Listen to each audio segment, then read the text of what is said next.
Good afternoon, everyone. I'm going to call our meeting for the Burke County Board of Commissioners pre-agenda meeting for Tuesday, January the 7th to order. At this time, I'd like to welcome every one of you that is here today. Madam Clerk, on roll call, all of the commissioners are present along with the county manager, and we are so glad to have Margaret back with us. Margaret, I don't know what to say. It's just been one of those experiences that nobody should ever have to go through, and I know that your Burke County family has been there right beside you every step of the way, and we still love you as always, but we are glad that you're back. We sure did miss you, Brian, with the loss of your mother also. We're glad that you're back with us. That was a hard December for our Burke County family, and you know that we certainly love you and admire everything you do for this county. Folks, if you would, check your devices that you have, silence all your mobile devices and your telephones, please, for me. And if you're a speaker today, when you come up here, be sure to activate the red button. At this time, gentlemen, I'll entertain a motion to approve the agenda. Mr. Chairman, I so move. All right, all in favor, signify by raising the right hand. Madam Clerk, that's 5-0.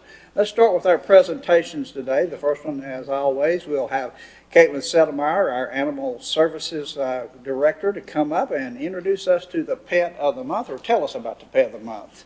Caitlin? Hey, thanks. So we're going to have I guess it's our fourth Pet of the Month coming up. So we don't know who we're going to pick yet. Depends on who's at the adoption facility whenever those 2 weeks roll around.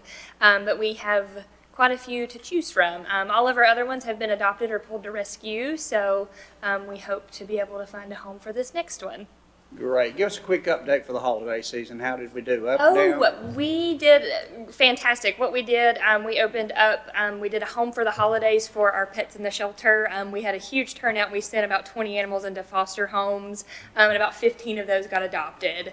So, and then the other 5 are still being fostered, so they never re-entered back into the shelter, so we're still looking for homes for those animals, but it led to a really good turnout for those pets.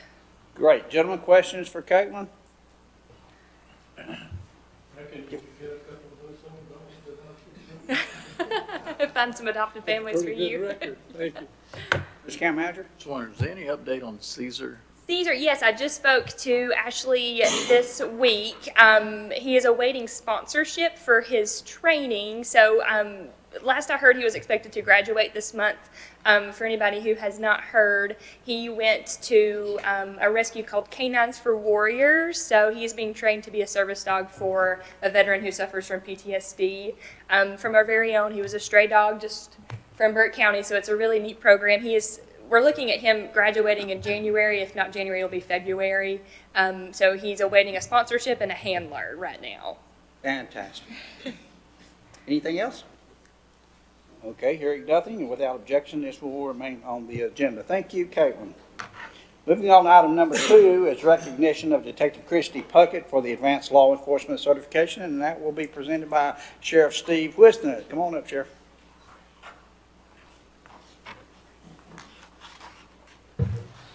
Thank you, sir, and we always look forward to and appreciate the board allowing us to make these presentations. So we will be bringing her at the regular meeting, to present her with her advanced law enforcement certificate. Questions or comments for the sheriff?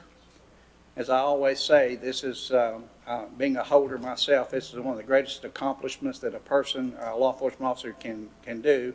It takes a lot of hard work and dedication and time to come up with this advanced certification, and everyone that carries that little pin that goes along with it is very proud of that. So we're proud of Christy, Sheriff. We appreciate that.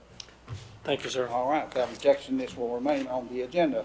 Moving on to item number 3 will be a proclamation proclaiming January 2020 as National Mentoring Month, and that will be presented by Dorian Palmer from Big Brothers Big Sisters. Dorian?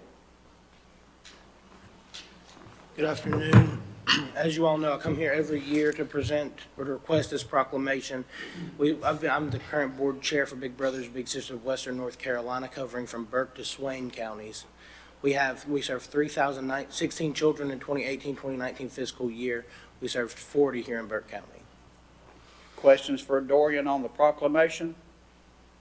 Mr. Chairman, not on the proclamation, but I had one quick question. The numbers on your report are really impressive, but I just wondered if that 3,016 in year 18-19, do you have them broken down in age groups, or maybe the better question is, what age group it gets the majority of those? Sure. that age? So I don't have that information in front of me. I can certainly get it, but what we match kids from ages 6 to 14 and through their 18th birthday if they're already matched. So it's somewhere in that 8 to 12 year. 8 to 12 years. But I can get you the exact numbers if you like, Mr. Taylor. Well, that's a great number. And the numbers on the report you have are slightly different because we actually served more last year, but I didn't get the numbers to Kay in time, so that was my fault. Okay, good. Any other questions or comments? All right, hearing none without objection, this will remain on the agenda. Moving on, item number 4 from our Health Department will be presentation on the progress of the Burke County Recovery Court presented by Lisa Moore, our public health educator. Lisa. Thanks. Okay, so I apologize, you did not get this ahead of time. This report was not finished. I might need a copy for myself. So this is the end of our first year of our federal grant with Bureau of Justice for our recovery court. So what you have are the grant requirements that we have to report on quarterly for the grant. And then I have some information on lead and in-jail services. We kind of lump all these together because it's a continuum of care. It's a system of care for these offenders that are in these programs. So I'm just going to go through this quickly with you guys, and then you can read this at your leisure. Part of the first part, of course, was getting our staffing on board. So we are fully staffed with our 2 peer support specialists. One is housed at Cognitive Connection, and the other one housed at Burke Recovery. And then our Burke Recovery Drug Court Coordinator, we have her on board, and everything is progressing very well with those individuals. Our drug court began in May of 2019 with our first court session. It is held every 2 weeks on Tuesday afternoon at the Annex Building at the courthouse. We have developed our drug management committee that provides oversight and management for the recovery court. So any policy changes, any procedural changes, any fiscal changes, all of that goes through that management committee. So that with Judge Irvin is by grant requirement, by general statute, and that is in place and ready to go. The goal number 3, as you see, and I'm not going to read that to you, but that is a very long list of all of the newly created and enhanced partnerships that we have to have drug court participants be able to have access to any other services besides recovery court. So that would include any social determinants of health, housing, transportation, food, any of those that they need. The drug court coordinator and the peer support case manage these individuals and make sure that they are hooked up with employment and housing and transportation to make sure that they can stay in that long-term recovery and treatment. So we have a long list of those individuals that we are working well with to meet this requirement. Goal number 4, our drug court coordinator along with our peer support specialist, anytime they're in the community, they are educating general public and our other stakeholders about recovery court, what it's about, our participants, how well we're doing, and the money and the recidivism rate and how that's saving the county. So anytime that she is out, she is talking about that and telling everyone so that this information can get out. We do and can take referrals from the community for this program. Usually we get them through law enforcement, the DA, and the court system, but we can take some general referrals from the community. We have had some information in the newspaper. Hope that you read those articles from Johnny. He's been a great help and an asset to us to try to get the word out about recovery court and the participants. So the last couple things are going to give you some information about those participants. The goal and requirement for the grant was that we would have at least 20 participants each year of the grant. We have already surpassed that for our first year. We have 24 active participants and 2 pending. We have dismissed one because of medical reasons, so that was nothing that we could foresee, but that's the only one that has been discharged from the program. So the next one will be another 20, so that will be a total of 80 by the time that we are finished. If we stay on track where we are right now, we will probably have more than 80 participants by the time that this is finished. So we are hoping that that stays in that way. You'll see the treatment levels. When these individuals come from probation and they are put into the program, they are put in at different phases and different levels. This is why we have to have, they have to fall into criteria. And in the criteria, they have to be in probation long enough to fulfill some of these requirements, the treatment requirements. So as you see, the highest level, which we have 11 at the highest level, and that's 20 hours a week that they are in group or they in individual treatment. So it is a large requirement for them. Time commitment along with going and meeting with their probation officer and other requirements that they have to meet. So these are really dedicated individuals that are really wanting to be in long-term treatment, long-term recovery. Then we have 13 that's in our second highest outpatient level, and then we have one that is in our lowest regular outpatient, which is 2 hours a week. So that is a breakdown of where they are. You will see on the next page you have a chart that just puts that in percentages as to what percentage is in which stage of the treatment. They will eventually move lower, like the highest level of treatment will move to the next and then move to the next until they are in long-term recovery. To date, we have no one that has reoffended, right, in a year. That's fantastic.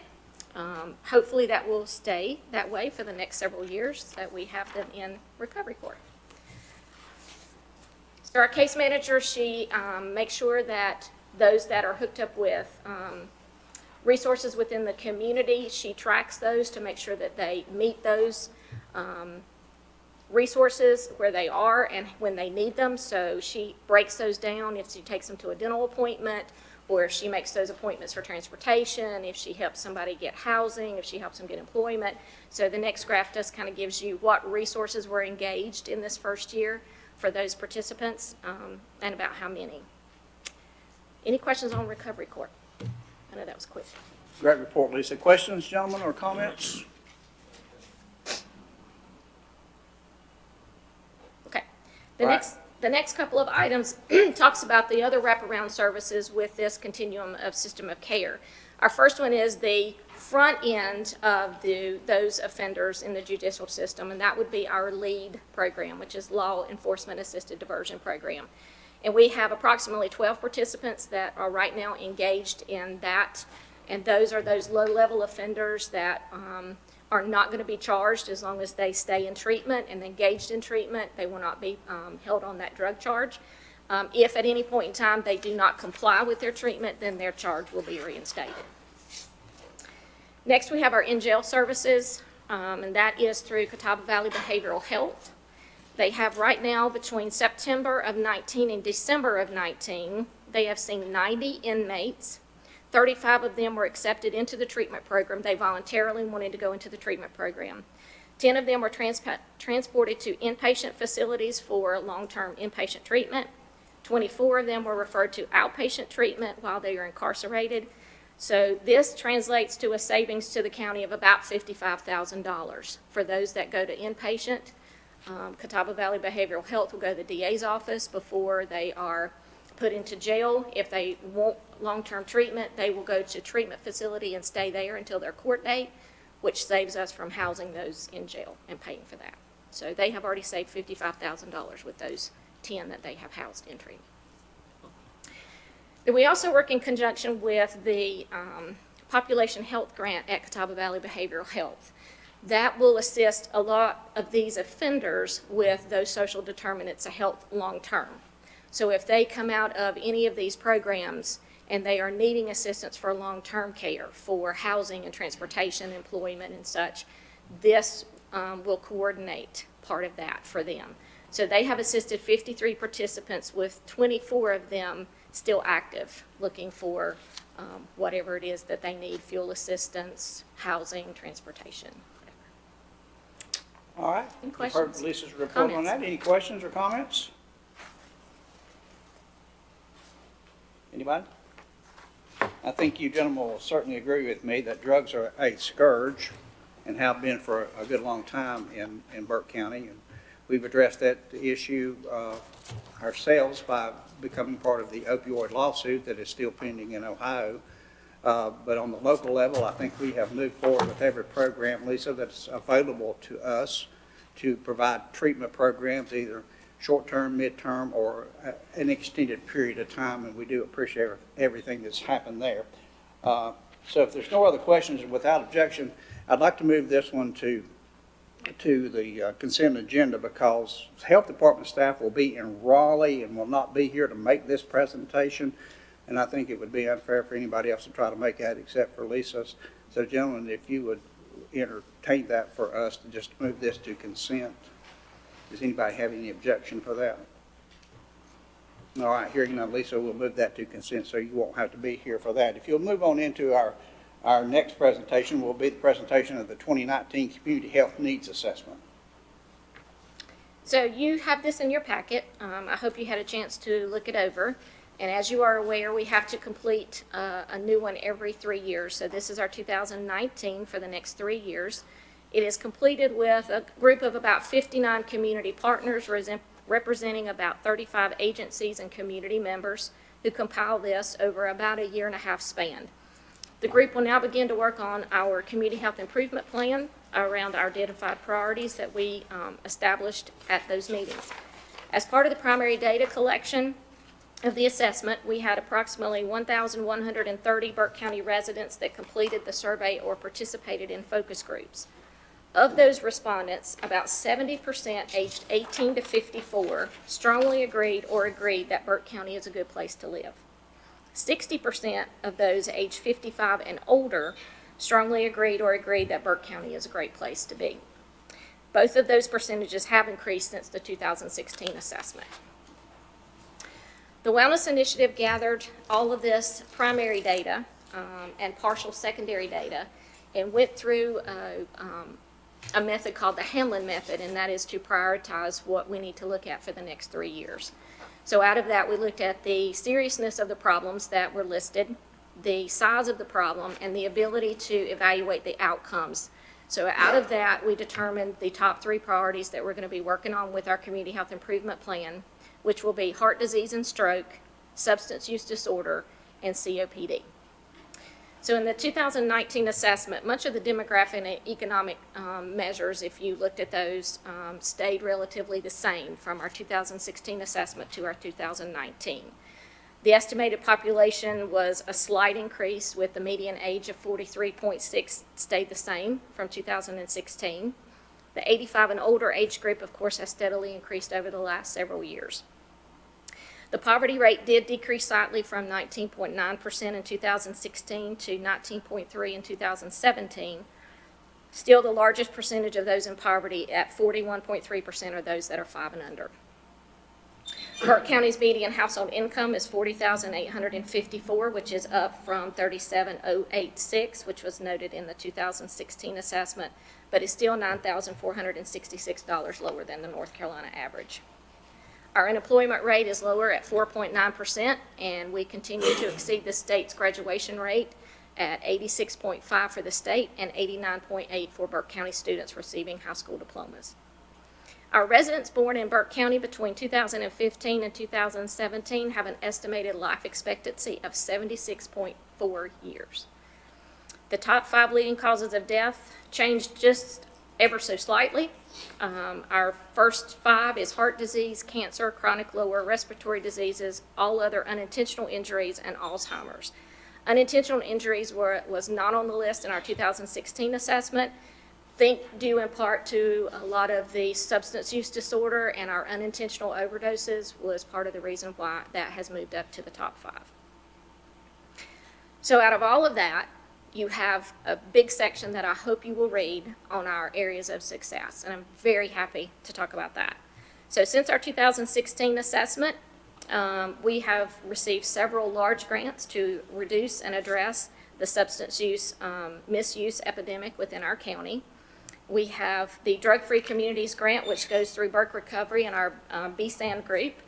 And that facilitates multiple prevention efforts around underage drinking and misuse of prescription medications, as well as other substance use within the county.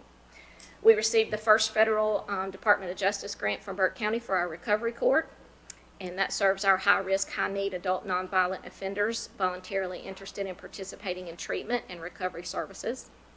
Through BSAN and Burke County, we received another grant from Kate B. Reynolds Charitable Trust, and that is to begin and complete a 3-year comprehensive community strategic gap, needs, and asset analysis of the drug use and misuse challenge within Burke County.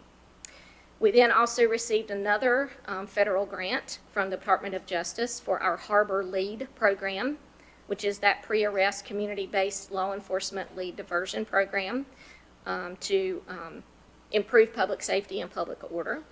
We're also introducing Harbor, which is helping achieve recovery through Burke Opioid Use Reduction Program, and that is going to reduce overdose incidences and deaths, give low-level offenders opportunity to access treatment with long-term recovery support instead of criminal justice system, to help reduce recidivism rates and long-term costs to the taxpayer, and provide treatment and long-term recovery support, maximizing ability for those in recovery to reintegrate into community.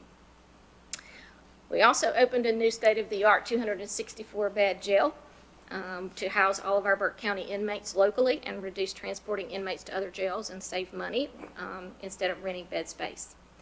A housing leadership team has been working to determine the extent of the housing issue in the county and develop ways to provide more permanent and rental properties for Burke County residents and those looking to relocate to our area.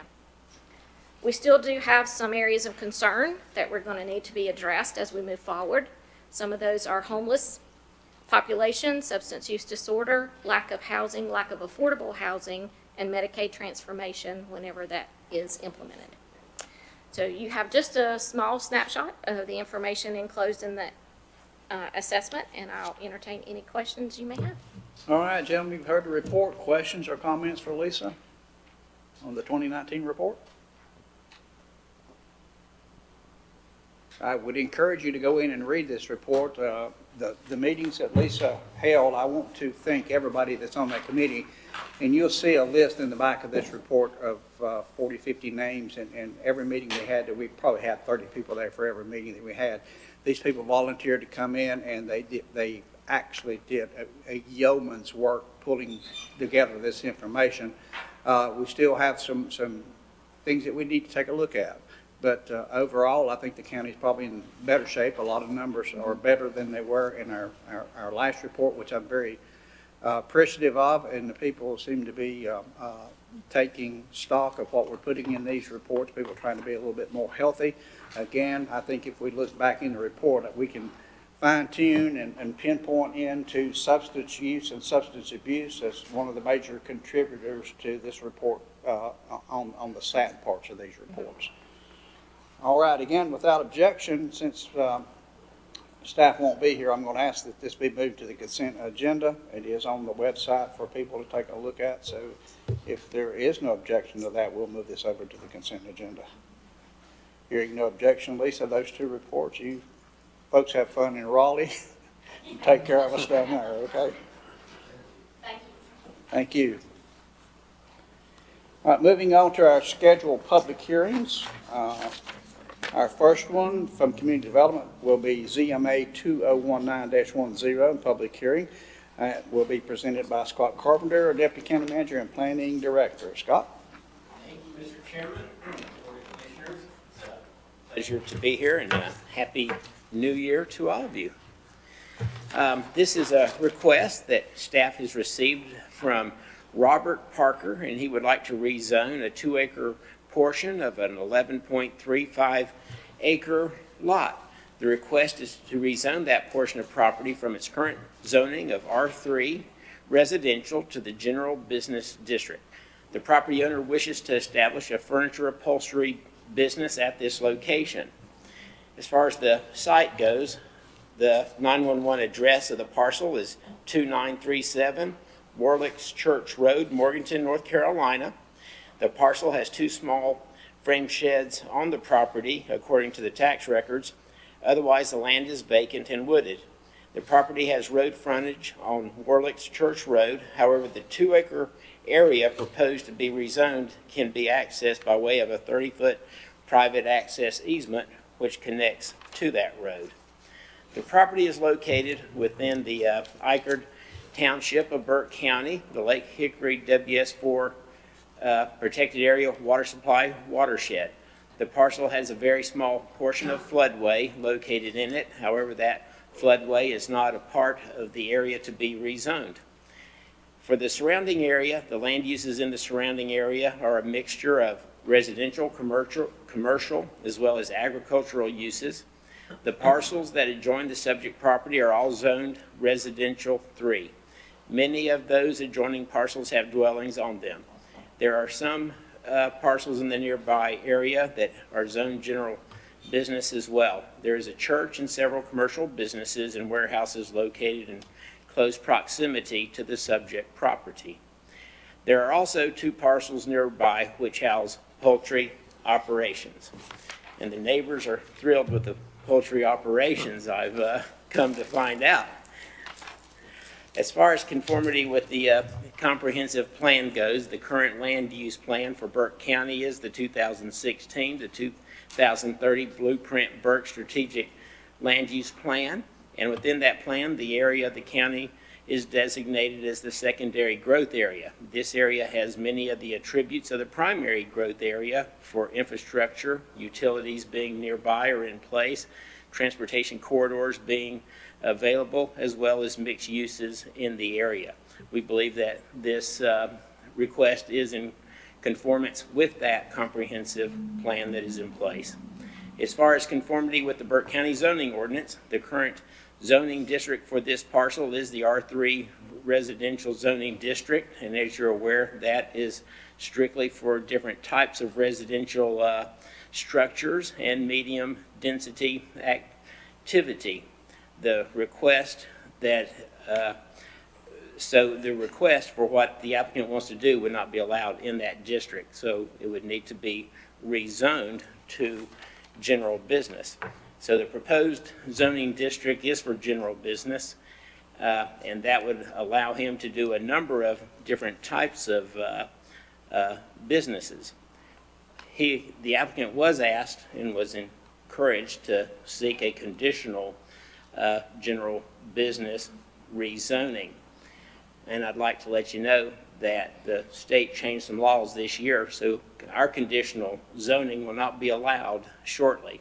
So as we revise the zoning ordinance, which we're in the midst of doing right now, conditional zoning will go away.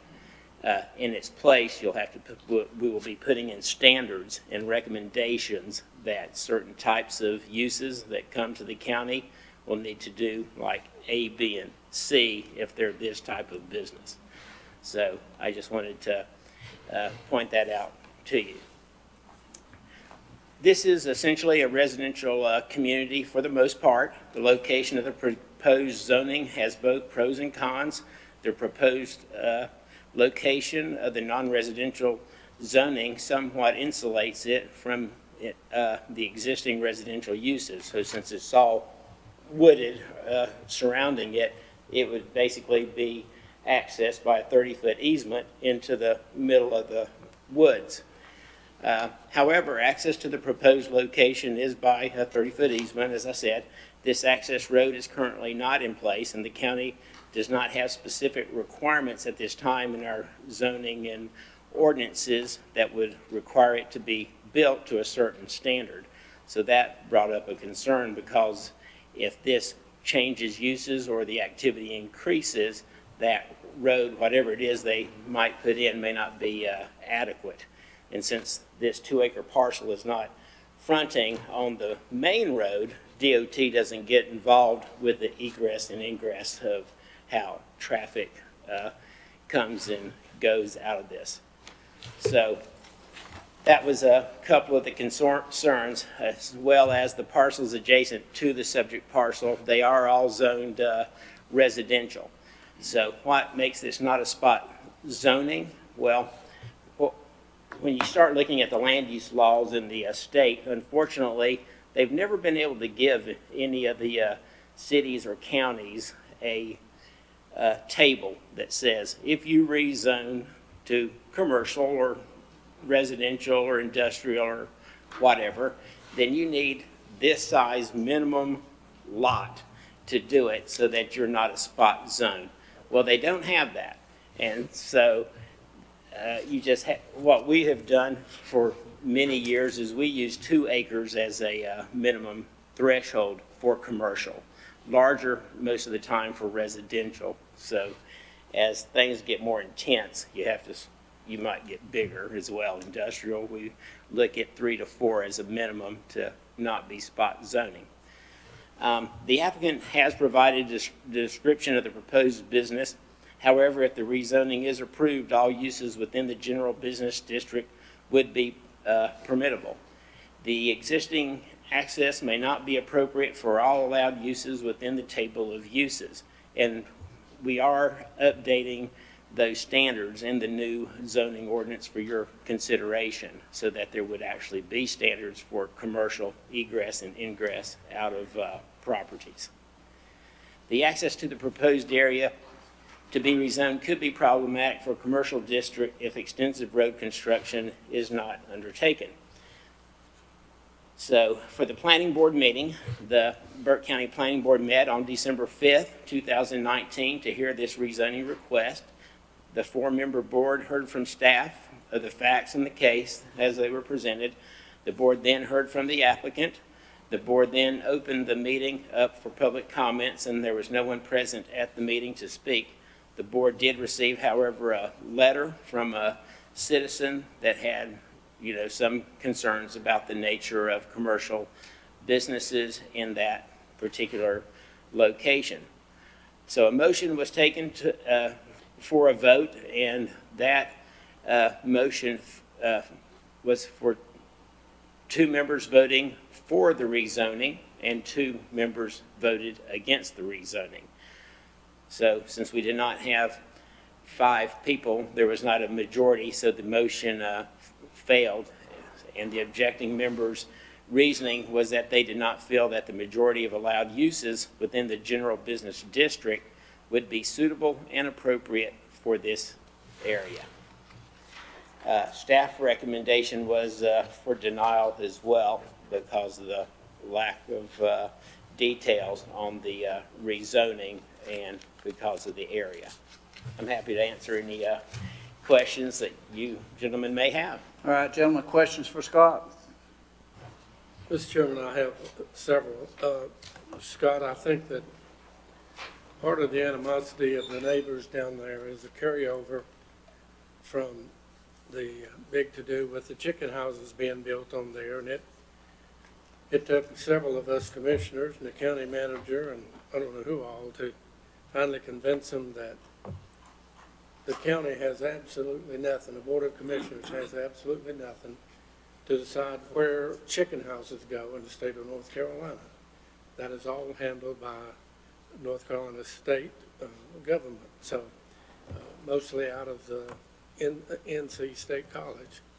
But several questions I did have. You made reference to the access road being 30 feet, but it would not be a hindrance to do the type of business this guy's intending or was wishing to do. Is that correct? Well, we don't know what standard he's going to build the road to. Would it just be a lightly gravelled road? Would it be a paved road? How wide would the road be? And that types of things. How would it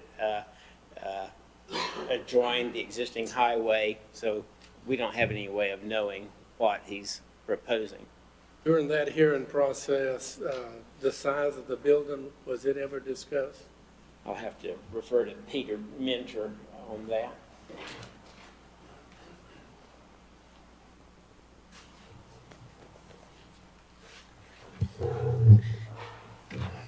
The applicant said the building would not be very large, maybe 4,000 square feet. He proposed just, I believe, family members, maybe 3 people working in the building. That was my next question. How many potential employees? About 3? Right. This guy's daddy and I went to school together, and that has no relationship on this, just to show you, to tell you that I'm familiar with almost every inch of that property in and around where this is being proposed. And I guess, you stated twice in the information that the rezoning is consistent with Burke County's 2016-2030 Strategic Land Use Plan. And, the question I have, if, these boys and one girl has inherited that property, and what else can be done with that property that would, make it a useful or profitable property for this inherited property that they've got? And he is doing the work that his dad did. He is continuing to work in new furniture upholstery, and they're quite good at it. So, what else would be suitable to go in there if you could make a suggestion to this homeowner? I'll be happy to make a suggestion. So, since they asked for a general business district, my recommendation would be, we have 18 months that we can still do the conditional zoning districts. My recommendation is for them to do a conditional zoning district based on this specific business with the protections in place and the existing buffer and that kind of thing. And I think they would be able to move forward. The problem is, under general zoning, you're not allowed to ask really many questions or any questions of the standards that somebody wants to do, because all we're supposed to look at during the general rezoning process is this a good idea or fit in the neighborhood or not? And that's pretty much it. And we can't really get into all the questions of details. Sometimes those things, change the meter of what we want to do. So my recommendation would be that this be a conditional general business rezoning, but that's not what the applicant asked for.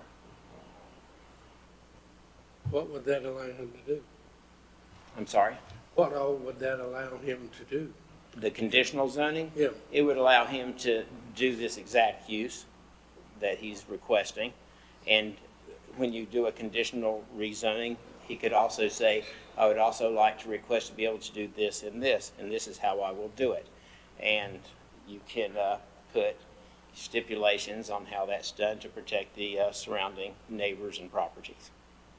If he wanted to split the property and put two houses on it, is that allowed? Yes, sir. Okay. All right. That's all the questions I had. Scott, you said the conditional use rezone is going away in 18 months?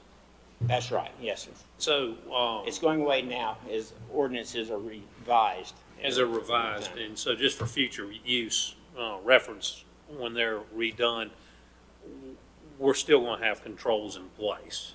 We'll have new types of controls. And so are they going to be more comprehensive or less comprehensive in nature?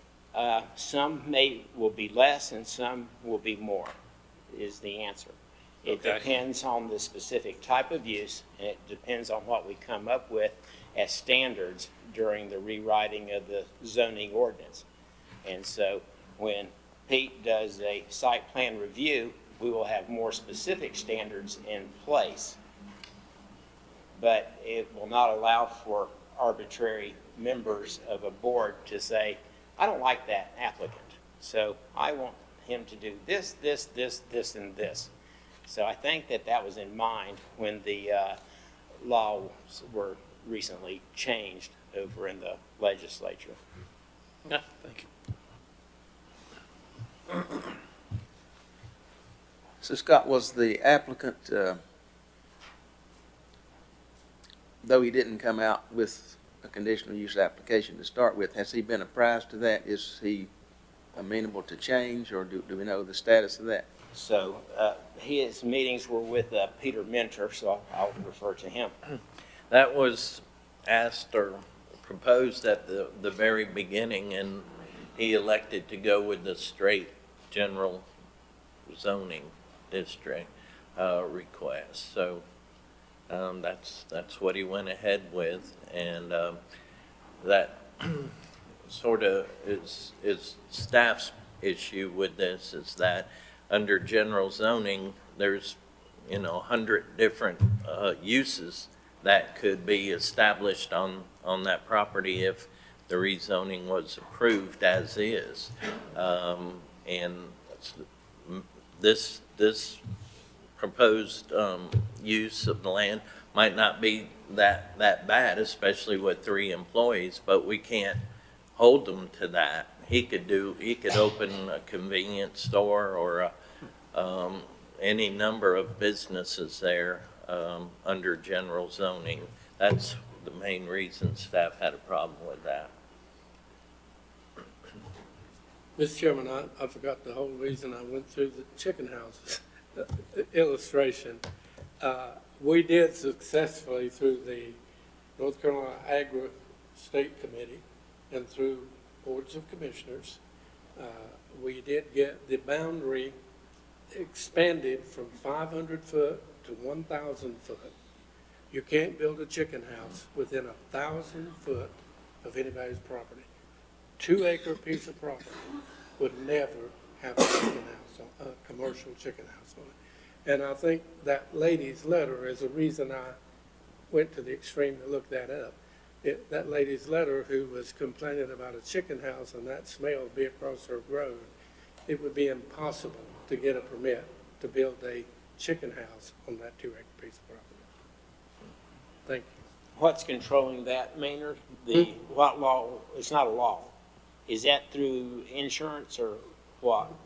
So that is the new rules, accept or to, it's no use for you to file for a chicken house if you don't have 1,000 foot to your next door neighbors on any direction or any. But it's not under state zoning law. No, it's not it's a state permit law. If you get, to build a chicken house, you have to have a state permit, not a county permit. So it's from the states. And I think also the family that has the chicken houses, this is a same family member, I think a brother to the, so the people know that family and they had those concerns. I don't think that would either also meet the distance. That would meet the distance and requirements from how far you got to be from a church. I'm not sure, but I don't believe it would qualify. But anyhow, the point is, the lady doesn't need to be concerned. He wasn't wanting to put a chicken house there anyhow. That's just one of those fears that's become, that's in place down there from previous chicken houses being built. So Scott, if the applicant came back with a conditional use request and that was approved, is there anything to prevent the applicant from later on, 10 years down the road, this, I want to change this, coming back with some different conditional use request or some other request? Well, it wouldn't be allowed, right, Pete, after 18 months? Right. If he went back, he'd have to restart the process for a conditional rezoning. He'd have to start over again. But if he did that and that conditional zoning was approved, then under conditional zoning, the board could put certain limitations and conditions upon the approval, where with this current general zoning request, you can't do that. So the board could say, the only thing you can do here is this upholstery business, and he couldn't do any other of the 100+ uses that are in the table under general business. But if he, if that didn't pan out or it ran its course, if he wanted to come back to do another rezoning, he could do that. But if the conditional zoning is no longer in place under state statute, then he'd have to apply for a general rezoning again. But there's going to be some kind of state zoning out there. I mean, it's not just going to disappear. Right, that's right. They're only taking away the conditional zoning opportunity. They're taking away conditional use, and that becomes special use, right? Special use, right. So all special use requests would have to go through the Board of Adjustment. This conditional rezoning the problem the state has with it is that it's a legislative decision, but you're putting conditions upon a legislative decision. That normally falls under the quasi-judicial decision-making process, and so they're saying the two shouldn't be together. So they're taking that out of rezonings, and anybody that wants to do a special use or conditional use request would have to go through Board of Adjustment only. Okay, thank you. Mr. Chairman, one parting question. Scott, there's nothing he can do to avoid paying that $650 fee again. Is that correct? Is there anything he can do or change on this? To do the conditional rezoning? The board could recommend sending it back to the planning board, I believe, for reconsideration as a conditional zoning request. But then it'd delay him on how long it takes, but I believe that would be an appropriate action. Well, there's some parts of the conditional rezoning process that he hasn't done yet, so he'd Right. have to go back and hold a community meeting himself in the area and things, and that he'd have to have a site development plan and things. That he hasn't done any of that. So He would have to do more things to do it, but it could be done. So I guess if someone's faced with the decision of something being directly turned down, or I have to do more things to get it approved, most of them will do more things. Well, I haven't talked to the individual. I My can't speak guess for you, is I so. will. Sooner or later. Thank you. Any other questions? Peter, there was a motion made by this board, by the planning board to, well, let me read. Because I'm the board president. They made a motion to approve the rezoning request. Did they make a motion to deny the rezoning request? they did Why not. not? I'm not sure why the board didn't. It was a 2-2. I think we've been through this before with this, understanding that only 4 people showed, 7 people on that board, right? Right. 7 people on board, 4 people show up. I think we've been through this before, and I think I don't want to say that I had displeasure with this, but I think there was a motion made to approve, it didn't approve, and then there was no motion made to deny, and they want to recommend to us to deny. This board has things that they have to do, okay? And I don't feel like that they did what they were supposed to do on this by not taking a vote to even deny, so we can say we had 2 that motion to approve, 2 that motion to deny. So you give us an opportunity maybe to send it back and say, let's take a look at this, with some more eyes. Yeah, that's always been a tough thing. When you make a motion to deny, you're saying, yes, I vote to deny. It sort of, I know what you're saying, And they have but been instructed on that. They have been instructed? They have been clearly instructed on that. Okay. On more than one occasion. When we're in the planning board meeting, it's hard sometimes to say this is what you're supposed to be doing, Mr. Chairman. Okay. Yeah, but we turn around and we get a recommendation for us, it's just kind of like it's passing the buck on up to the board, Right. when I don't feel like they actually did what they were supposed to do by not making a motion per se. So, Scott, you feel like we do have the authority to send this back to you or back to the board? I think you have the authority to send it back to the board for reconsideration and for a clear recommendation, if that's what you want to do. That's what I'd like to see, because I'm not quite sure what the guy I'd like to really ask wants you- to do, since he didn't turn any plans into you under what I read is, it just, I want to do a business, there's no specifics about anything. Mr. County Attorney, is that appropriate? I think that would be appropriate under the circumstances. That's the feeling of the board. Gentlemen, do y'all have a thought on what I just said, or would you rather it just go straight on to the agenda? Anybody got a thought on that? Is that something, JR, that we can do here, or does it still need to come to our I think it regular would have meeting to- for? I think it would have to come to our regular monthly meeting, Okay. and at that time be sent back to the planning board. And I think that the applicant would also have to, agree to that as well. I mean, he'd have to hold that community meeting, get a site plan. Well, and that's only if they're asking for conditional zoning, but if they're asking for a clear recommendation from the planning board, then he doesn't have to do anything. Right, I think you'd be sending it back to the planning board for a revote. Yeah. With an odd number of people there. So we're talking about a revote, I was thinking personally, we have the ability to send it back, because I'd feel not comfortable with the way it's done now. I'd feel more comfortable if we had a say in that, and we get specific plans and send it back and say, you need to do the conditional use. Can we send it back with the recommendation that he can consider changing his application to conditional use? Is that something we should or could do?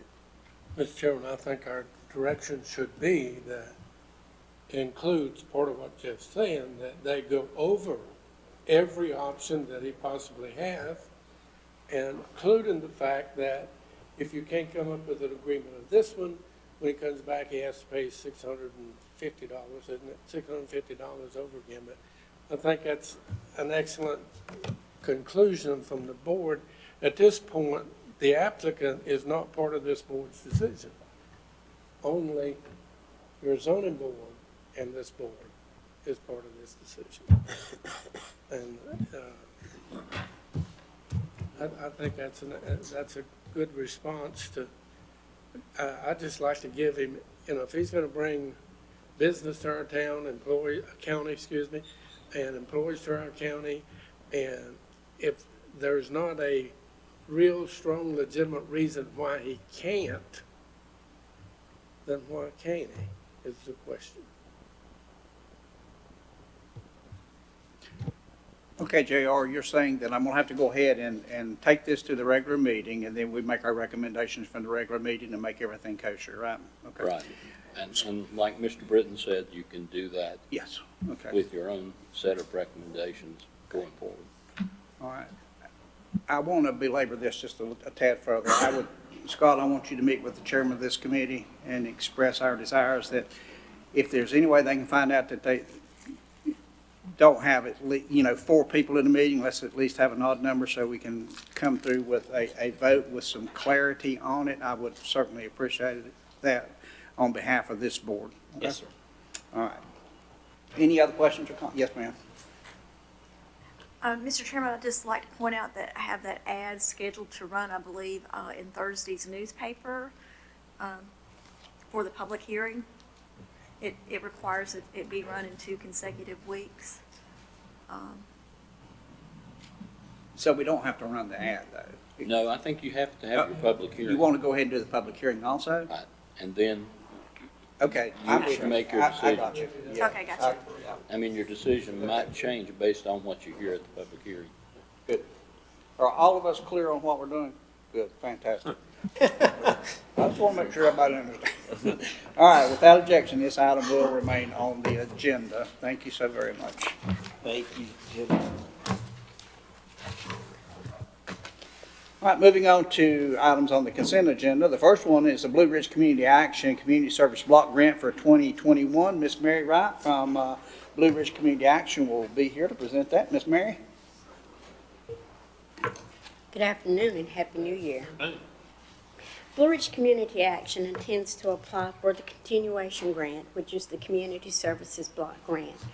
The purpose of this grant is to help low-income families and individuals become self-sufficient by helping them find jobs, locate housing, obtain shelter, have food, obtain access to health care, and take care of their children. This grant application is due to the Office of Economic Opportunity in Raleigh on February 14, 2020. The funding level for this grant is $490,821. This represents a $49,427,000 increase from our current year's funding. With the increase in funding, we're proposing to add additional staff and increase direct services to families. The service area for this grant is Burke, Caldwell, and Rutherford County. We're proposing to continue the two components of the grant that we currently operate, which is information and referral and case management. Through our information and referral program, we're proposing to serve 150 families and 40 families through our case management program, with 5 of those families increasing their income to where these families move above the poverty level. Again, this is a continuation grant, and stipulation of the grant submission is that we get county commissioners' action to acknowledge the receipt of the grant that we will be submitting. And this grant application will go before our Blue Ridge Community Action Board of Directors for approval at the January 27th meeting. All right, you've heard Mayor's presentation. Any questions or comments? Mr. Chairman, just a couple. First of all, I'd like to repeat a statement that my grandma Taylor was known for saying, and she said, never refuse a free meal, because if you do, one day you're going to show up hungry. So it's obviously I'd want to support our efforts to get this money. I do have a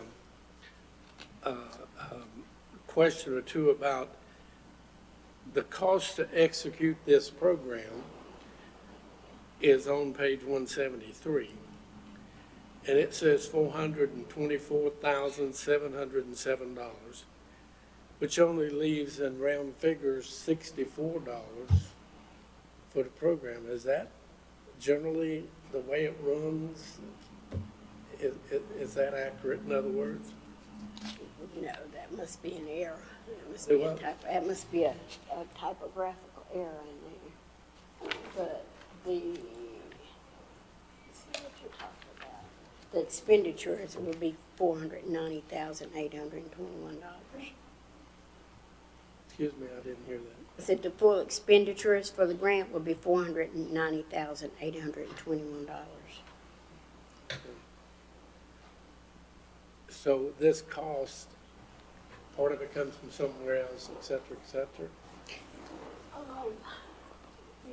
What you're looking at. That program cost may not, but it should be $490,821. And the other thing I think is kind of irrelevant, Mr. Chairman, but I did notice some of the numbers of employment and how many, what's the population, et cetera. Some of those didn't match the ones that was listed in the Board of Health's report, but I don't think it's significant to make any difference. But it's just, we really tend, and the reason I say that is from Maynard and the board's benefit is that it gets a little frustrated when I think of all the programs that we have participated from every direction you can think of, and tax dollars and grants given to people to come in here. And we're sitting with just in a few hundred of the same employees that we had in 2014. And you just wonder sometimes, well, is this worth it? And I know this program is worth it. Y'all are doing a good job. The results are good. And I appreciate the application, and I hope you get it. Thank you. You're welcome. Any other questions for Mary? Okay, hearing none, without objection, this item will remain on the consent item agenda. Thank you, Mary. Moving on to item number 2 is the Board of Commissioners' refusal of real property at East Burke Middle School for fire and rescue substation. Gentlemen, we do have a resolution that was passed by the Burke County School Board, and I want to read one section of that resolution. Whereas the Iker Township Fire Rescue Incorporated has requested to lease a portion of the East Burke Middle School property from the Burke County Board of Education for the purpose of constructing a substation thereon to provide fire protection to the area, including East Burke Middle School. So what we've had is Iker has made petition to the school board to give them a portion of that property at the school to do a station. And as indicated in the following resolution and accompanying exhibit, before real property located at East Burke Middle School can be leased to Iker Fire and Rescue for a substation to provide protection, the county, us, officially has to refuse that property. In pursuant to North Carolina General Statute 115C-518 that says the Board of Education shall offer the property to the Board of Commissioners at a fair market price or at a price negotiated between the two boards. And if the Board of Commissioners does not choose to obtain the property as offered, the Board of Education may dispose of such property according to the procedures as herein are provided. I've spoken with the county manager at length and others. I don't think that we believe the county has any need for that property down there, and it's before us to discuss to formally decline the Board of Education's offer of that 1.88 acres of real property located at the intersection of Middlebridge Road and NC 10 as presented. Keith Lawson, if you'll come up right quick to the table in case anybody has any questions. I will bring Keith up, gentlemen, to let y'all, if you do have any questions about this, Keith will be happy to answer on behalf of the schools. Afternoon. Mr. Chairman. Okay.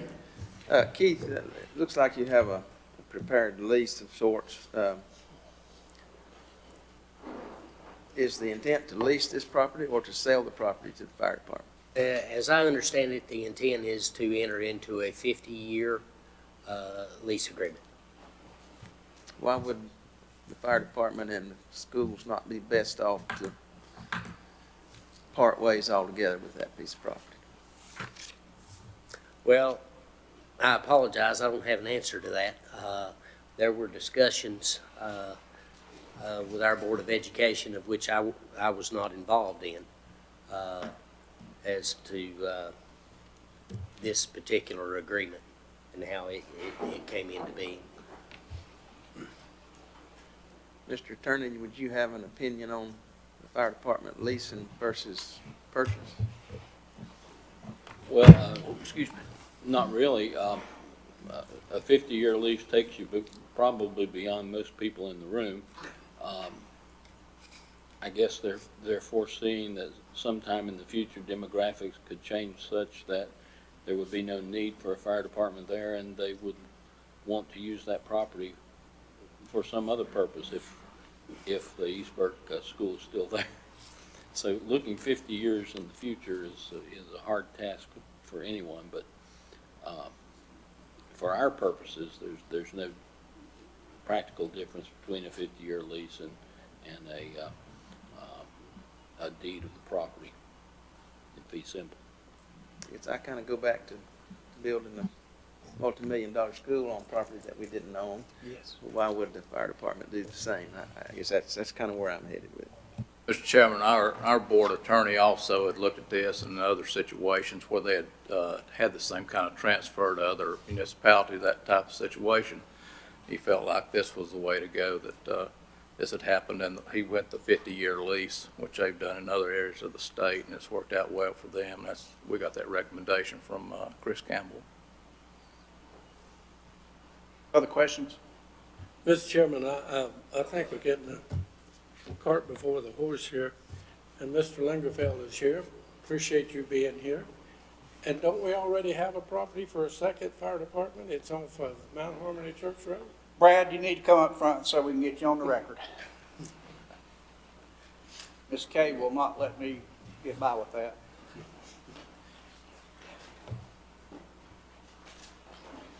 Yes, we do. About 20 years ago, we purchased a piece of property there at Mount Harmony Church Road and Eichard Roadis Road. The problem we're seeing with that property today, we're not sure if it's going to perk for sewer. And location-wise, you're familiar with Mount Hebron Avenue. We've got a dozen houses, properties, across the dam. I'm sure Maynard knows where this is. That's actually outside our 6-mile response limit.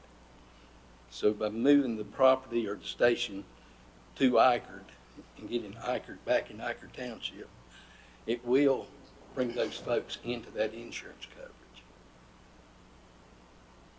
Well, you know, I'm going to tell you what I think on this, and you can kick me behind him and we go out and we'll still be friends, I'll say. We'll be friends. I feel like we're getting, you know, before I voted, when we vote to give a piece of property for a designated purpose, we have in fact already agreed that that's what we're going to do.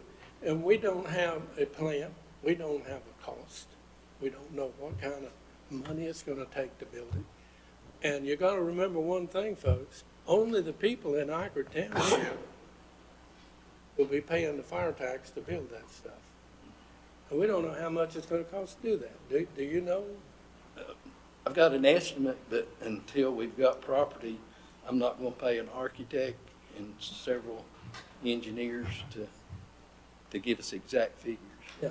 And the other thing that has been brought to my attention time and time again, not on this property, but on the one at Mount Harmony, that you could be to Mount Harmony in 6 minutes.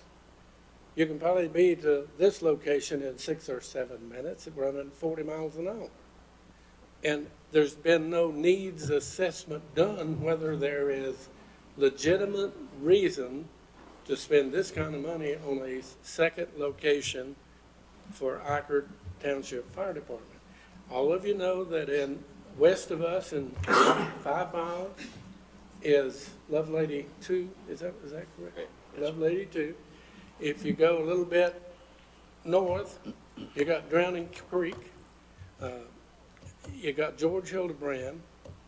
And then if you go, I guess you'd call it northeast, you got Longview Fire Department. And I think all of those can be reached by, I think we've got enough coverage for fire departments, and we don't need to lay out $2 or $3 million for another fire department, I don't feel at this time. And if I had my ruthers, I wouldn't put it in either one of those locations. I have another place that I think it would be better suited, but they have the fire department, they have a board, they can bring recommendations to us, and we ought to take time to listen and see if it'll work or whatever. But I feel like, I don't see any reason why Burke County can't give or lease on 50-year lease to them, but without you and I hardly accept it, because I'm afraid if we say to ourselves, yeah, let's do this, then we have agreed to things that we don't even know. Can't even imagine what the expense of it's going to be. And I think it's just smart to at least get those figures and see the plans and the timetable to pay it back, et cetera, et cetera, et cetera. I know I'm fighting for the taxpayers. That's because they're really are the ones who really end up carrying the load for everything this board does, and we don't need to be abusive with it and take on projects we don't need. End of story. Other questions or comments? Couple of things. I know we've got fire stations on 70 throughout the county. The Department of Insurance rates each of those fire departments as 1.5 miles from a fire engine, which normally sits in a fire department. you get a 1.5 mile credit. If you've got 3 miles to your district line or 3 miles to the next fire station, you don't get credit for that water supply that's in place. Ideally, if we had fire stations a mile and a half apart, we get 100% credit for that water system. But we don't now. And where that ISO rating comes in is enhancing reductions on your homeowners and the insurance premiums that our industries are paying, more so with the industries. We had talked about that property for several years with the former chairman, Randy Burns, with the school board. And, due to having 3 schools in that immediate area, fairly large rest home, great access to Interstate 40, which we're running daily. Johnson Bridge Road, Miller Bridge Road, those are pretty high volume areas, in our response district. Your territorial Johnson Bridge Road, It's across the bridge about Carolina Associated Mill Road, if you're familiar with it, about a 1/2 mile on the other side of the bridge. but still, that's, 6, 7 minutes for your folks at 40 miles an hour. You can be there. And hopefully, we're not looking at 2-3 million. Hopefully, we're looking at something similar to our last EMS base we built, maybe Station 6 out Miller Bridge Road area. Well, that would go a long way, knowing, the low, the high, what's it gonna cost to do this? With me and my decision process, and being able to look at my neighbors and church members and say, this is why. Right. That's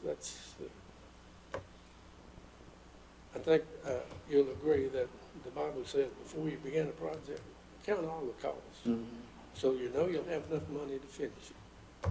And that is as good of advice that anybody can take in any project, including some of our grand projects of our service people that they ran out of money, and it's trashed because it's out of date before they got it built.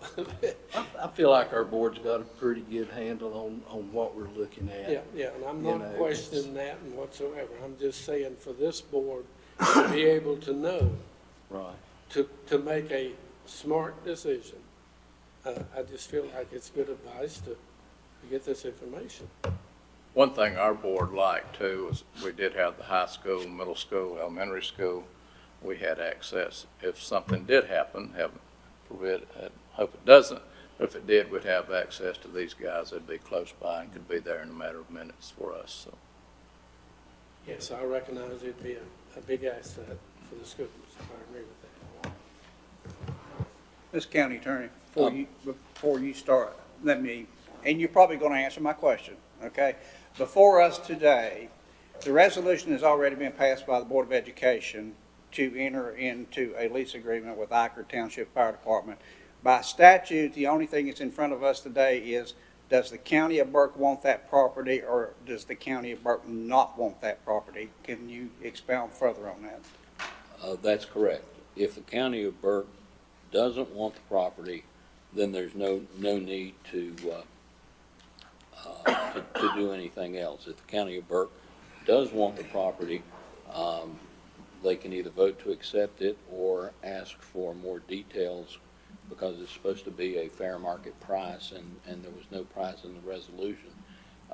But unless the board has interest in the property,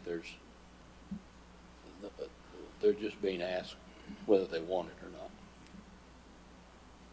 All right, gentlemen, that's what, as I read this, and I appreciate all your comments, Maynard, we're just being asked, do we want the property or not? Mr. Chairman, I understand that, and unless we come up with the language with this giveaway that says something to the terms of, this is not endorsement of a plan or an agreement from this board to supply anything else than that we are are declaring to the school board that we don't have any intended plans or use of the property. Is that something, I mean, we can't even get involved in it, up to it in that point. If we don't want the property, we just need to leave it on the consent agenda.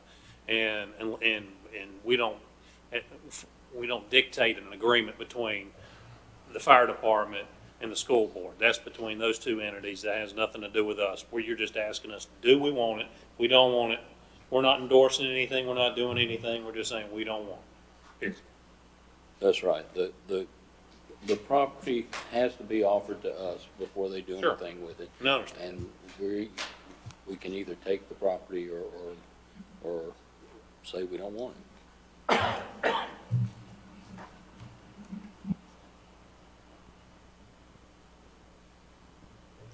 Any other thoughts on this from anybody?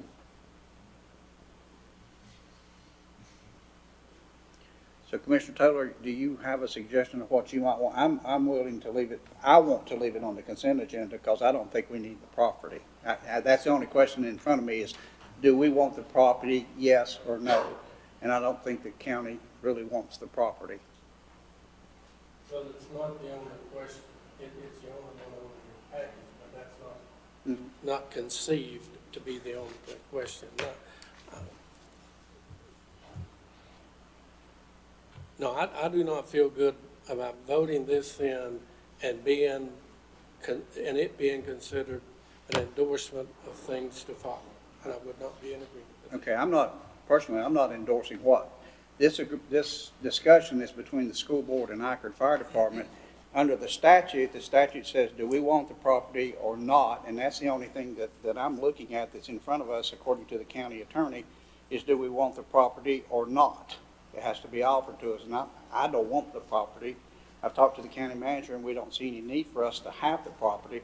But by law, they have to offer it to us. And that's the only thing that's on this agenda. I understand where you're coming from, and that's an issue that needs to be discussed between that Ikard Fire Department board and the school board.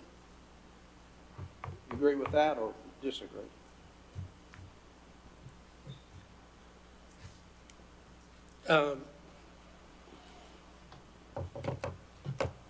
No, I think it's,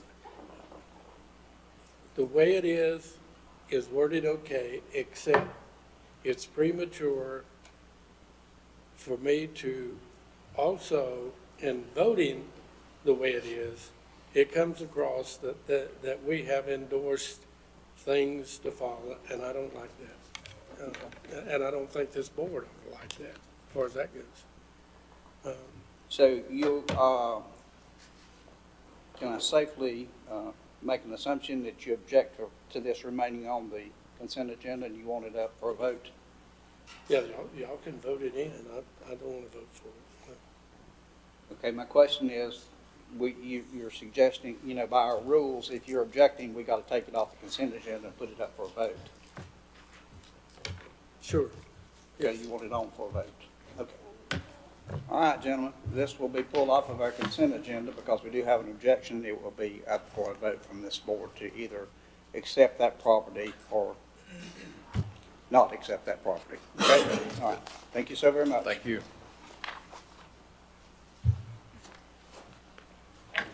Okay. Moving on to our next item will be reappointment to the Library Board of Trustees. Madam Clerk? Thank you, Mr. Chairman, members of the board. This is a request, it's actually two requests to reappoint Jenny Cook, seat number 8, representing the Hildebrand City limits for the Library Board of Trustees. Her term ended December 31st, and we ask that you reappoint her for a 3-year term ending December 31st, 2022. Also at your seats, I would call your attention to an application we received yesterday from Browning Ropefoot. She has applied to serve on the Library Board of Trustees for seat number 1 as a City of Morganton resident to complete the remainder of a 3-year term ending December 31st, 2021. And I would like, with your permission, to add that to this item since we're making an appointment anyway. Any questions from Madam Clerk on these appointments? Or the addition of the new one? All right, hearing none without objection, this will remain on the consent item agenda. Thank you. Madam Clerk. Moving on to item number 4, Community Development, Fonta Floor Trail, accept an easement with Lake James Camping Resort. And that will be presented by Shane Prisby, our Community Development Operations Manager. Shane? Thank you, Mr. Chairman and members of the board. I have before you an easement for the Fauna Flora State Trail and Over Mountain Victory National Historic Trails. This is the Benfield's landing area of Lake James. It is part of the easements that we brought before the board to pursue purchase of from private entities several months ago. Since that time, that this particular parcel has changed hands to Lake James Camping Resort LLC, and we wanted to, they are still excited about the trail coming through the property as an amenity for the campers and residents and guests at the campground, and we wanted to bring it before you again to formally accept it. The survey and plat and everything was part of the original agreement to pursue the easements, and the filing fee would be paid from the Over Mountain Victory trail money from Duke Energy and the comprehensive relicensing agreement. All right, thank you, Shane. Questions for Shane? No, just thank them for the free gift. Amen. All right, hearing no other questions, without objection, this item will remain on the consent item agenda. Thank you, Shane. Thank you very much. Moving on to item number 5 from the Department of Social Services, the reappointment to the Child Protection Fatality Team, and that will be presented by Corey Fisher-Wellman, our new DSS Director. Welcome to the hot seat for the first time, sir. Thank you. Good afternoon. So the purpose of this is Julie Cosby was appointed to a seat in June of this year. However, due to some changes in her employment, she resigned that spot in September. And since that time, we've received an application from April Pope, who is a DSS supervisor and serves on the local emergency planning committee, to take over in her spot. So our request would be to remove Ms. Cosby's name from the roster, thank her for her time and service, and to appoint Ms. Pope to serve for the remainder of her term, which will end in April 2022. All right, gentlemen, you've heard Corey's presentation. Any comments or questions? All right, hearing none without objection, this item will remain on the consent item agenda. Thank you, sir. All right, moving on to item number 6 from the Fire Marshal, the appointments to the Local Emergency Planning Committee presented by Mike Willis, Fire Marshal. Hey, Mike. Good evening. Thank you, Mr. Chairman. We've got a few changes that we need to make to our committee. We've had a couple people that wanted to step off the committee for a time, and we need to get those seats filled and replaced. We have 5 that are up for reappointment. Seats number 3, 6, and 9. Charlie Watts has retired, as most of you know. Matt Gupton has asked to step down, and so has Mike Long. We are hoping to add some at-large seats. Currently, our requirement from the EPRA is that we have a 15-member board, but there's no maximum to that. We're trying to get more community involvement and more business involvement in the county. So our next bylaw edition will come up next month when we meet to expand those number of seats up to more, pending the approval of this. Seat number 16, which we would like to fill with Steve Jenkins. He's the new safety director at South America, and all those terms will be for 3 years. Any questions for Mike on these appointments? Mr. Chairman, I did to serve on this board, do you have to live in the county? I noticed 2 of them live outside the county. Well, their role and importance in the job that they perform is really what we're after. So if that's a hard, fast requirement, we can go back and look at it. But I don't know. I'm asking on this board. Many boards could have different rules, and I'm not well versed on that board's rules. So, and I'm not on that committee. So I just wanted to bring it to our attention that two of the people that's being suggested to go on this board do not live in the county of Burke. And I will follow by saying quickly that the latest stuff we got from Western Piedmont Council of Government, the whole gamut is, it's amazing how many people live in Burke County, works in neighboring counties. And it's funny how many Catawba County people work over here. And I got to looking at that and saying, my gosh, what is going on? And I became aware of it very quickly. 3 of my children out of 4 don't work in Burke County, but they live in Burke County. So it's just a question, does the bylaws allow people who do not live here to serve on a Burke County board? This board, not every board. Okay, he's got. Mr. Chairman, our code of ordinance does have a residency requirement, but we could add, request an exception to that provision to appoint these folks. We do that often for other folks. JCPC also has a number of people that, due to the nature of their position, we have to have them, but they live in another county. But we can add a residency requirement exception to the motion if that would make you happy. Can you, excuse me, can we, they both work in Burke County.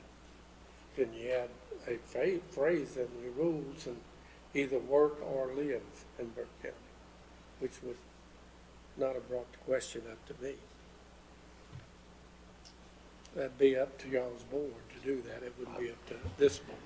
Well, I sit on this board, and I have to admit, I haven't read the bylaws in a long, long time, and I don't remember what our bylaws say, and we can amend our bylaws, Mike, if we so desire to, because of the positions that some of these people hold and their expertise in the areas that they have, because this has been a hard board to get a lot of people on, and it's a very important board. Yes. So we can take a look at that, but for the purpose of this one, these appointments this time, we can waive the residency requirement. We'll make that part of the motion if it's okay with everyone. I think we were just under the impression that it would fall under the county's, whatever the county. Well, let's go back and take, so. when I go home, I'll take a look at Okay. our bylaws and see what it says, which I just don't remember. Yeah, there's nothing in ours that mentions it. Okay. So I think we just defer back to the counties. Okay. Whatever they're. Sounds good. Any objection to that? All right, hearing none, without objection, this item will remain on the consent item agenda. Moving on to item number 7 from the Fire Marshal is the North Carolina Viper and Burke County Emergency Management Agreement. Michael? Gentlemen, we have a request from North Carolina Viper Maintenance Group. This is the guys that do the maintaining of the towers, not necessarily the mechanical part of the technical part of the Viper system, but they mow the grass, they keep the power on, they keep the things clean and up, and make sure the roads have access to them and that type of thing. And they're hard up for a place to store a little bit of their equipment. What they have is a small compact tractor, a zero-turn mower, and some hand tools, a weed eater, blower, that type of thing, that they have scattered in different places across the county because they're in the same boat a lot of us have been. They don't have a place to put it. They have requested for the past 2 years and plan to request again state allocation to have in each of their districts a facility to store this, but they have yet to been granted that funding. But until they do, they're looking for a good, secure place. I looked at their equipment. What they're looking at would take up the space of probably a pickup truck. So what I would like to do with y'all's approval is offer them a place in our building, clean out a place about that big for them to safely store and secure their equipment in it, per our agreement that you have before you, just as a courtesy, because they've been real good to us. It's not going to cost us any more to have it there. There's no expense at all to us. And I think it will go a long way in partnerships with Viper should we need them in the future to help us. So. All right, questions or comments for Mike? All right, hearing none without objection, this item will remain on the consent item agenda. Thank you, Michael. Thank you, sir. Moving on to item number 8 from the Sheriff's Office will be approval of authorized signers for the inmate trust accounts, and that's to be presented by Sheriff Whistler. Sheriff? Thank you, sir. We're just asking that the account signature card for the inmate trust fund be updated to reflect the personnel changes that we've made at the Sheriff's Office. Sue Hensley has been hired as the administrative technician for the jail, and she needs to be added as the authorized signer to the account. Greg Huntley and Brian Neef will remain as authorized signers since their respective duties of overseeing the jail and the Sheriff's Office finances have not changed. Captain Jeff Robinson will need to be removed as the authorized signatory since his duties no longer include the supervision of the jail. All right, questions for the sheriff on this matter? Mr. Chairman. Yes, sir. Sheriff, doesn't have anything to do with your request, but just for my own information, what kinds of, are all these funds personal funds of inmates, or what kind of funds are we managing here? I'll ask our finance guy, or come forward. Margaret said she can answer this. Yes, they're considered fiduciary funds that we hold in trust for those inmates. When they come in, any funds in their possession have to be deposited within this account, and we are required to disperse them if they buy commissary items or phone time or things of that nature, and then when they leave, they have to be dispersed back to them. They're required to be segregated from our other county dollars. So every inmate has his own account or her own account? If they have funds. There may be many that come in without funds. And funds are deposited by family members. At times, they can deposit electronically or at kiosks located in the lobby of the jail. Okay, thank you. Other questions or comments? All right, hearing none without objection, this will remain on the consent item agenda. Thank you, Sheriff. Thank you. All right, moving on to item number 9 will be our tax collection reports for December. Hello, Tax Department. Don't see anybody here. If somebody will make a phone call. I've already emailed. Ma'am? I've been emailing him. Oh, you've been emailing? It's the only way? Okay. We'll leave that report for a while, and let's move on to item number 6, our items for decision. Sheriff, we need to come back and talk about the inmate food services contract price revision. And bring anybody else if you need somebody to come, Mr. Neff or somebody if you need. Yeah, thank you, sir. And I've got Brian Neef who can answer specific Brian, you need to probably financial. just come on up. And then we got the point of the spear if you get too far deep in the woods that Greg can answer those situations. But after approval of the Airmark Correctional Services provided for inmate food, we realized that the contract did not include individual servings of juice. And we were not aware of that being the case because the downtown jail has those individual servings in the past. So when we realized that they did not provide that, and it was in bulk form, and Greg could answer this question better than I, but I think it's about 35 pounds to lug around, and you have to have cups, and you have to have something to roll it on. You have to carry it to the second floor. And our staff just really don't have enough time, and some of them don't have the energy to carry those big containers of juice. So far as effectiveness and efficiency and just manpower, we ask that Airmark provide us with the individual servings rather than have to pour in bulk. And that cost changed the price of the meal by 1.925 to 1.983, and we're asking that we pay that additional cost for the benefit of the employees at the jail to be able to perform their duties. All right, questions for Brian or the sheriff? Mr. Chairman, I had a question that I'd written down and I answered it for myself while I was driving up here, but that question was, why don't we just do the bulk drinks?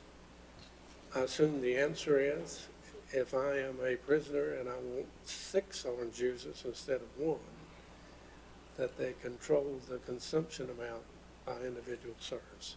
No, it's really just a matter of efficiency and effectiveness in that you can just hand them the juice and be done with it. And Captain Huntley could give you specific examples, if you want those, of what problems. We actually tried this. We had the individual containers, but we tried it to see what kind of problems we have. So if you'd like to hear from Captain Huntley out of the horse's mouth the issues that we run into, I'll ask him to come forward if he wish. Is there a survey or a record out there how many jails do the bulk? I think that was in our earlier information, but I forgot it. How many do the bulk or how many do the individual? If I remember correctly, and Greg, you nod if I'm wrong, the majority of jails do use individual packets that you checked. I can see where it'd be immensely easier to do that. So are we taking the meals to each individual cell, or are they eating at the common Yes, area? we have to take them to the individual cell. And you can imagine pouring that juice and getting it into the pie hole with cups, how difficult that is. I think one of the things that we foresee is that they say that your finger was sticking in my juice when you gave it to me. They could say all kinds of things. And so with the individual packet, you just give it with the food itself. The packet's in there. It's much quicker, and there's less likelihood that you're going to have complaints from the inmates. So are they always eating in their cell, or will they be eating some in the common area? Yes, we always feed them in their cells.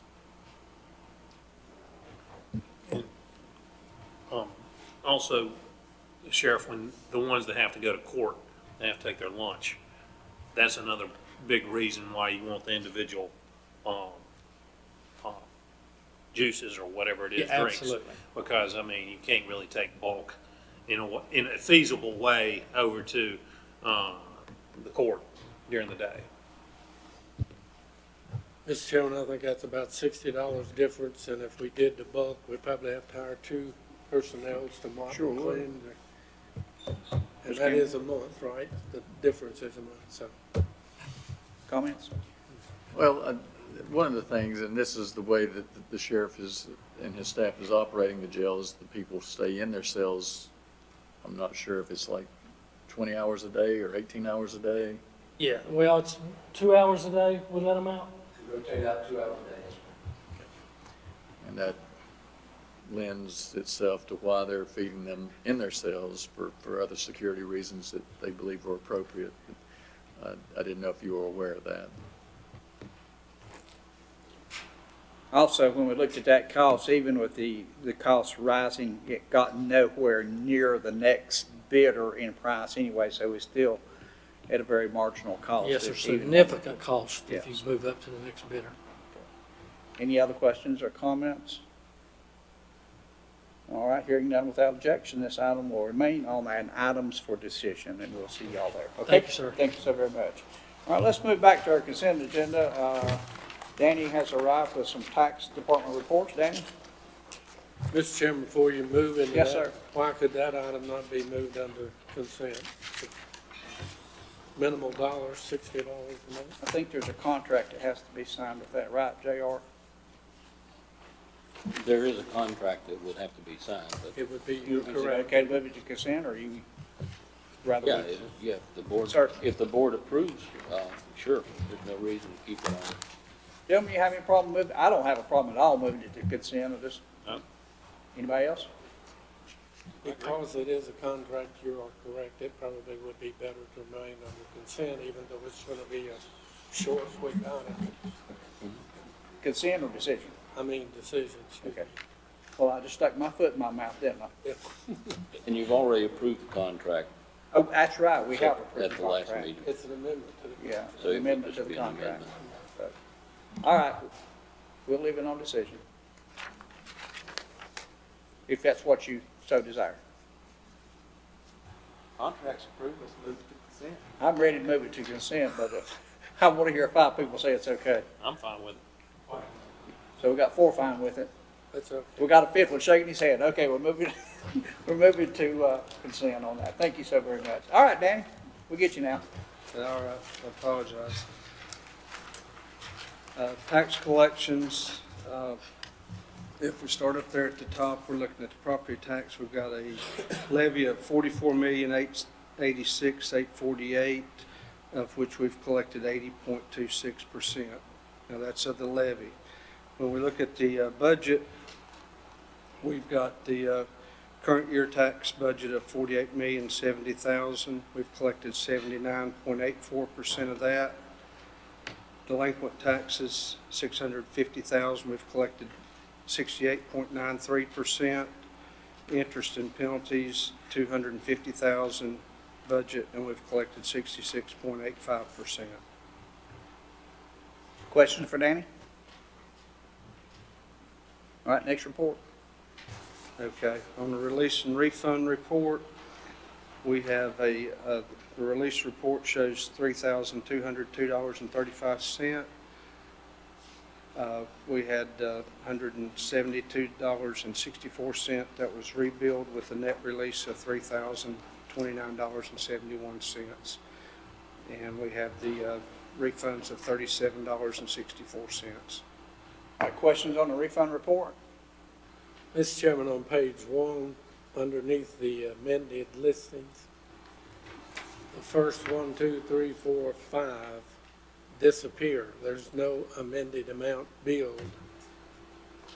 And I guess my question is, since it wasn't amended, why was it zeroed? Those were total, are you referring to this one right here on first page? First page. Under release reason amended listing. Okay. You've got zeros instead of the amount after it was amended. What would be the? It was total release. It was a total release. Total release? Yeah. So is it in the right category? Yes, sir. Like it, if you're looking at the first bill, it says $109.06. And then the total amount released was $109.06. So there was no rebills on those.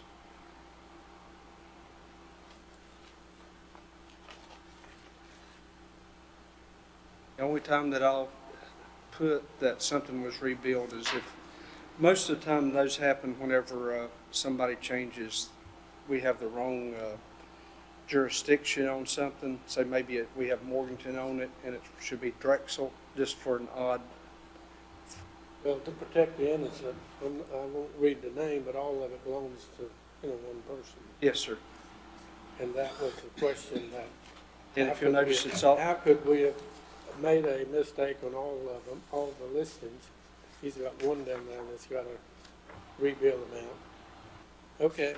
That is where somebody does not pay attention to their listing forms, the form we just sent out a week or so ago.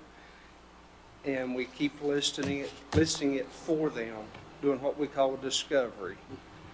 And then once you go in and you start garnishing somebody's wages, attaching their bank account, something like that, they say, oh no, I don't own that anymore. I hadn't owned that. And so this gentleman has undoubtedly brought in proof that he got rid of that years ago. If he'd have told us years ago, then we would have not had bills that were not good.